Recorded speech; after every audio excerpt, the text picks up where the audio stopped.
Hi అండి, ఇది Honda shine బండి అండి. చూడండి, ఈ వర్షాకాలంలో వాగుల్లో దడుస్తూ ఉంటాయండి బండ్లు, వర్షంలో దడుస్తూ ఉంటాయి బండ్లు,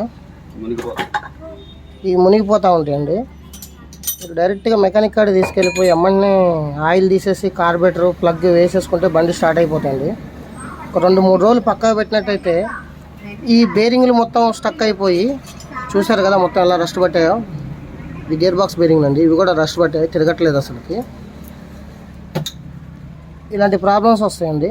మీకు సింపుల్గా అయిపోయే పని కూడా మేజర్ అయిపోతాయండి.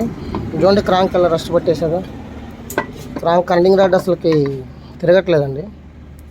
ఈ బేరింగ్ చూసారు ఎట్లా స్టక్ అయిపోయాను.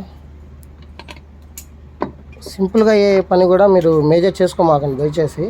వర్షాకాలంలో బండి తడిసినా కూడా మెకానిక్ కాడికి తీసుకెళ్ళిపోయి దాన్ని స్టార్ట్ చేయించుకున్నాను, ఇంజన్ అని మార్పిచ్చేసి. ఇంజన్ ఏం పీకన అవసరం లేదు. ఒకవేళ 1 రోజు 2 రోజులు ఉంటే మాత్రానికి ఇలా బేరింగ్లు స్టక్ అయిపోయి మొత్తం జామ్ అయిపోయి మొత్తం ఓపెన్ చేసి చేసుకోవాల్సి వస్తుందండి.